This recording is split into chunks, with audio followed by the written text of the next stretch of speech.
News! I'm getting some really mixed responses to my story sharing Amy Broadhurst's post about the controversy around the women's boxing in the Olympics. I just want to clarify a couple of things. One, I've actually fought and sparred both of the girls. They were born female. They were born with an XY chromosome, which is the male chromosome, but they were born with female bodies. They have the physical attributes of a female. Not outwardly. They have grown up. They have competed as women the whole time. These are not naturally born men who have decided to... I didn't say they were. ...call themselves women or identify as women to fight women in the Olympics. I didn't say that.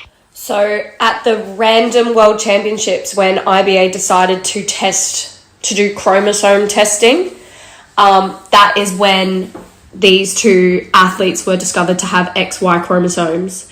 That's what people wanted to know. It wasn't a testosterone test. It wasn't that they failed anything like that. It wasn't a physical test. They do not have the physical attributes of a male. No, you're just being disingenuous saying that. And while it is a bit of a grey area, I think the abuse and the power of the media and people just jumping on the bandwagon without knowing all the details is honestly horrible. These girls have represented their country on numerous occasions for many, many years now as female fighters, and they do not deserve this mistreatment. I think they have been so unfortunate enough to even be... It's bigger than them. ...in the situation that they're in, than to get all this scrutiny as well. These girls have been beat by girls numerous times, both of them. If they were men and it was dangerous for girls to be fighting them, they would be winning gold at everything. They're not. They have been beat by girls on numerous occasions, both of them. And I feel like that says it all. I feel like the thing that happened with the Italian girl was a publicity stunt more than anything. And yeah, I just think people really need to look at the facts and stop jumping on the bandwagon. Be a lion, not a sheep.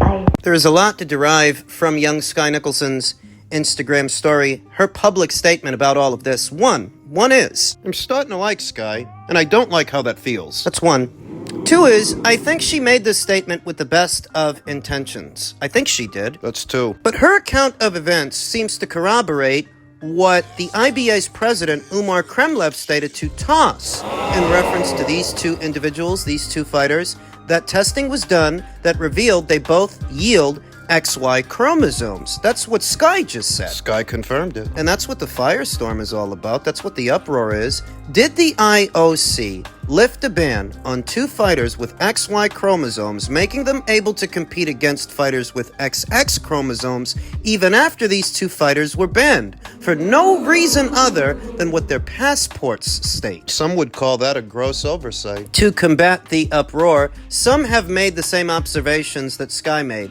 that these two fighters have fought against XX fighters before and have lost to XX fighters before, and that it's not like these two fighters are dominating the ranks. Oh, because you think it's just about these two fighters. At its base, it's a safety concern to many. It's an efficacy concern.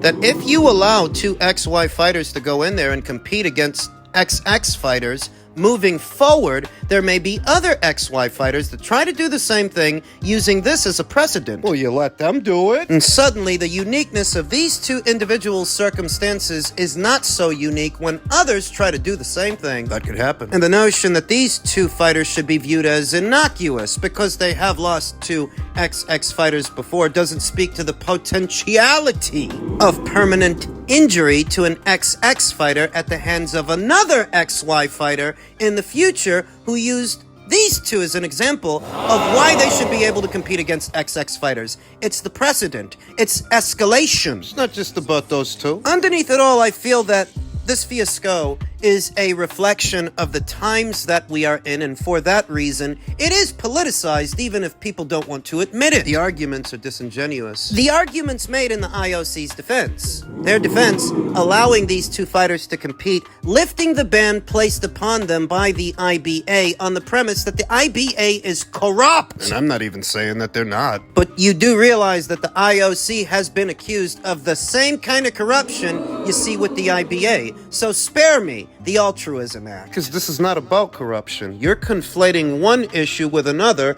That's apples to oranges. Since this isn't about corruption within the IBA, and the IOC themselves have been accused of being corrupt in the past. While we are on the subject of corruption. Though we're really not. You're just using that as a means to defend the IOC's decision to lift the ban on those two athletes. Not the best defense, by the way. And to do what? To delegitimize the IBA's decision to prevent two fighters with XY chromosomes from competing against XX athletes when Skye Nicolson herself just said it. They were confirmed to have XY chromosomes. So now what you have to ask yourself is, well, what's more important? The feelings of the few or the safety of the many? The needs of the few versus the efficacy to the many. What's more important? That's going to depend on who you ask, because we're all idealists in our own way, though the way that it has been.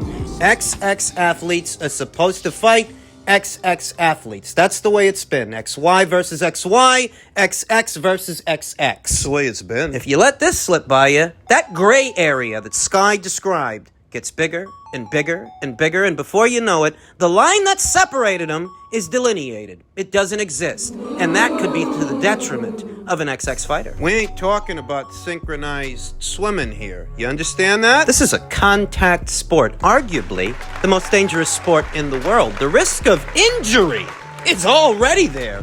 And you want to be idealistic. Why? Because you're afraid you'll hurt somebody's feelings? Or you don't want to leave anybody out? But that's why there are two categories for XX athletes and XY athletes. It's literally intended to leave some people out. Irrespective of the uniqueness of one or some individual's circumstances, that's literally why there are two categories, because it's not for everybody. This is your category, and that is theirs. Comprendo, friendo. Boss, there is more at stake here than just how this affects these two athletes, these two fighters. It's about more than that. Thus, I'm sure that Skye Nicolson and many others have the best of intentions, but the old saying goes, the road to hell is paved on good intentions, and everybody's the hero in their own story. The problem is, this isn't just about you or them. So, what's more important? Sparing the feelings of the few at the expense of the many, the safety of the many, because that's what you're jeopardizing. That's what you're gambling on a long enough timeline. It's not just about the here and the now. Not just. How many of us make a mistake and don't realize it until it's too late? It can't be undone. How many, Skye? How many? In men's super lightweight news, Isaac Pitbull Cruz readies himself for war against Rayo Valenzuela, a guy who's supposed to be moving up in weight, but he's noticeably taller and longer than Isaac, with, in my opinion, a much better corner. I'm going into it like it's a war, Cruz told Boxing Scene. He's a good fighter. I respect every single opponent that has fought me. My goal is to show him that I'm the world champion. I'm still going to be the world champion when this fight is done, and my belt is coming home with me. This will be Cruz's second fight in just 4 months after he stopped Rolando Rolly Romero on March 30th to capture the title he now holds. The more activity, the better for us, said Cruz. We won't neglect ourselves and let time go by. You don't let yourself go in a way, you don't relax that much, and being active helps me stay sharp and helps me go after the next goal. Rayo Valenzuela stated, "We have enough preparation to fight on August 3rd in great condition. The change from 135 to 140 has been really that drastic because we have worked with great specialists that have tailored my preparation and my nutrition so that my body can adapt in the best way possible." Valenzuela has also left no stone unturned for this fight, joining forces with the respected Robert Garcia after his Knockout of the Year candidate win over Chris Colbert last December. The new trainer believes his charge has a stylistic advantage over the diminutive, Mike Tyson-like Cruz. I feel like Robert Garcia is Rayo's ace in the hole. A trainer like Robert has seen a million guys like Isaac Cruz because there's really not a lot to him. A southpaw is always going to be difficult for a right-hander, Garcia told Boxing Scene. Rayo's a southpaw. Most of the fights, we try to avoid southpaws because they always give us trouble. Cruz didn't look too great against the southpaw in Giovanni Cabrera, tall, long guy too, so that's the thing we're looking at. He didn't have great success against the tall, lanky southpaw. Rayo is much better than Giovanni Cabrera. We're also working on the punches down the middle. If he lands, good. He'll hurt Pitbull. Cruz disagrees with that logic. Of course he does. He can say whatever he wants, but the fact is that over half of my fights have been against southpaws, and when I fought Cabrera, I was not in the ideal condition that I could have been, so he can think whatever he wants, but in the end, I will show him that I can fight him and any other southpaws, because he's not going to be the first one. Cruz says his opponent isn't the only one who has done his research. I can say with confidence that we've been able to discover his weaknesses, strengths, and everything we need to know about him prior to this fight. I'm not going to underestimate his strength and power, but at the same time, I fully believe in my work ethic and everything we've done in preparation for this fight. I'm going to be ready to go from the opening bell up to the final second of the fight. And my goal is to give the fans a great show and come out on top in the end. And when you look at Isaac, his physical dimensions, he can say what he wants, but he doesn't change character very much from fight to fight. Each fight he's trying to do the same thing. Close the distance, throw punches and bunches, and let go of the looping right. It's not much of a difference in how he fought Javante versus how he fought Rolly or how he fights somebody else, because pressure fighters, in a very general sense, don't change much From one fight to the next. Rayo is moving up from 135 up to 140, and I think he's going to feel good up there. Strong. He's already a decent-sized puncher at 135, perhaps more so at 140, not only because he doesn't have to boil down to 135, he doesn't have to shed the extra 5. he's also got a height advantage over Isaac, a reach advantage over Isaac, and he's a puncher. Unlike Giovanni Cabrera, he's a puncher. I think he's ready. Most of the hype around Isaac is for a fight that he lost. The fight that he lost against Javante Davis, the fact he didn't get himself knocked out, and all the hyperbole attached to him knocking out Rolly Romero, as if that's any achievement. Big deal. And so I'm not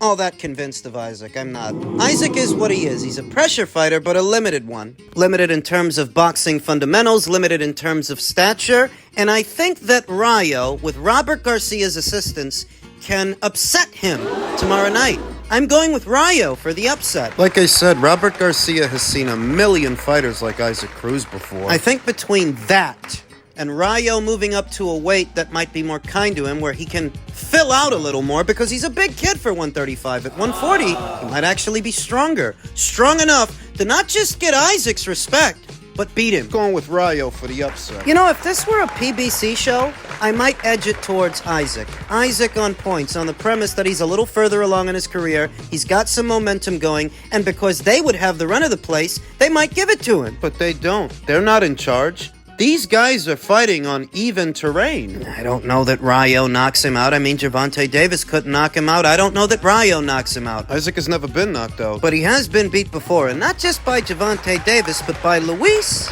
Alvarez of Mexico. Who? Exactly. Let's not pretend that Isaac has been out here facing all the killers and gorillas at 135 or 140, because he hasn't. And I'm not convinced. Thus, between Rayo's height and length, that he'll feel good at this weight, and he has the stronger corner, plus he's a southpaw, I think he can get the job done tomorrow. I'm going with Rayo. Rayo for the upset!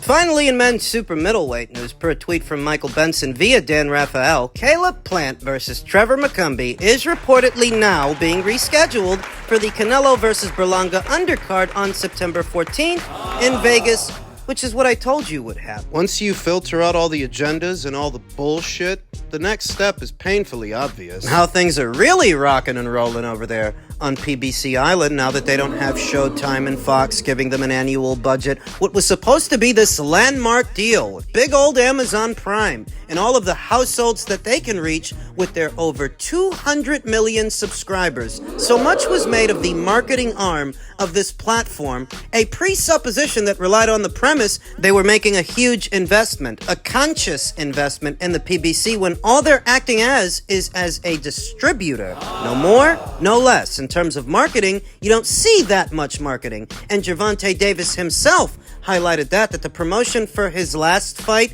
was quote-unquote ass. His words. Really? Who promoted his last fight if not the same exact people? Because he really didn't go anywhere when he left Mayweather Promotions. He's still under the PBC banner, so it's all the same goddamn thing. Sift through the BS. Late last year, when news broke that the PBC would be jumping into bed with Amazon Prime, so many wide-eyed optimists read far too much into that deal. I didn't. Expound. They haven't done a regular fight like a Top Rank or a Matchroom or a Golden Boy. They can't do a regular run-of-the-mill card, a non-pay-per-view card, or they haven't done one yet because they don't have the money, and they don't have the money because no one's giving them the money. So when a Plant versus McCumby fight ends up getting called off for August and rescheduled for the next month as an undercard fight, if you woulda did Plant versus McCumby as a regular show, a regular event, and whatever that would have costed you to do, how the hell were you going to get the money back, and whose money were you going to be using to do it